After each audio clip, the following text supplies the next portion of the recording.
tungkol kay Dr. Jose Rizal. Kaya, arat na!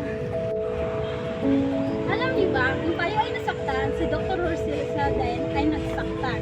Nabigo, nagkahat. Alam niyo ba, ang unang pag-ibig ng Jose Rizal ay si Segunda Catedral, ngunit nagpakasal sa iba. At si Leonard Rivera ay pinaghiwalay sila ng kanyang mga magulang. Ang Dr. Rizal ay si Josephine Bracken.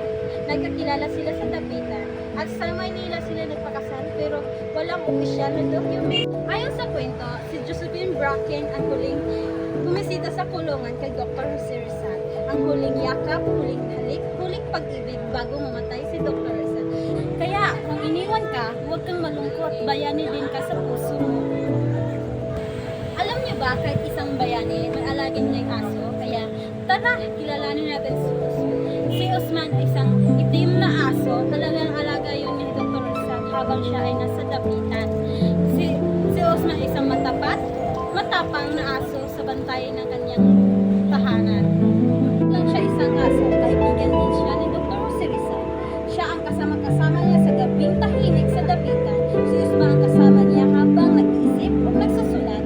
Kahit isang bayani, may kaibayang hayop na nagbibigay katahimikan sa gitna ng pakikibaka. Saludo kami sa iyo, Usman. Hindi lang aso ang alaga ni Dr. Rizal, may pusa din siya. Kaya kilalanin natin ang eleganteng pusa na si May. Habang abala si Dr. Jose Rizal sa pagsusulat o paggagamot, si May ay laging naroon, tahimik lang sa tabi pero laging kasama. Sabi-sabi, si May ay madalas nasa bintana o sa kanyang misa habang si Rizal ay nagsusulat ng liham o nagbabasa ng aklat. Alam niyo bang si Ming tahimik pero tapat? Si Ming ay hindi lang alaga kundi saksi ng mga sandaling mo. Ano nga ba ang huling kinain ni Rizal bago siya binaril? Kaya tara, ating alamin. Alam niyo ba kung anong huling kinain ni Rizal bago siya binaril sa Bayan? Ito ay hindi maranya pero ito ay puno ng kapo. Ika-30 ng Disyembre, 1896 bago tuluyan mamaalam sa mundo. Si Rizal ay hinahandugan ng isang simpleng almusal, mainit na tsokolate, tinapay, sardinas, at isang basong tubig. Tahimik lang siya habang kumakain. Walang luha, walang takot, para bang bawat kagat may kasamang tapang pagtanggap sa kapalaran. Isang bayani, isang almusal, isang alaala ng kasakripisyo para sa bayan. Kaya huwag nating kalimutang alalahin si Rizal, hindi lang sa kanyang mga salita, kundi bawat detalye ng kanyang huling araw. Sa No Limitangere at El Filibusterismo, isinulat ni Rizal ang hinagpis ng bayan. Hindi baril ang ginamit niya sa pakikibakal, kundi tinta at tapil. Isang tunay na manunulat na ang layunin ay paggising, hindi lamang pagsulat.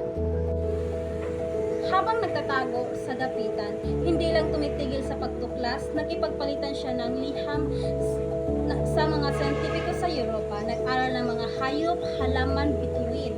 Ang kanyang isipan ay parang laboratorio. Laging may tanong, laging may bagong tuklas. Alam niyo bang marunong si Rizal ng higit 22 wika ng Espanyol, Aleman, Francis, Hapon at kahit Tagalog, Cebuano, Ilocano, ay para sa kanya ang bawat wika ay susi ng puso ng bawat bayan, kahit siya ay naging tulay ng pagitan ng mundo ng inang bayan. Alam niyo ba kung may masira na silid-aralan, si Rizal ang nagtuturo? Kung walang guro, si Rizal ang nagtuturo.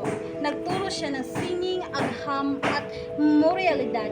At sa bawat obra ng kanyang eskultura, guhit o tula, naging naroon ang sining ng pagiging makabayan.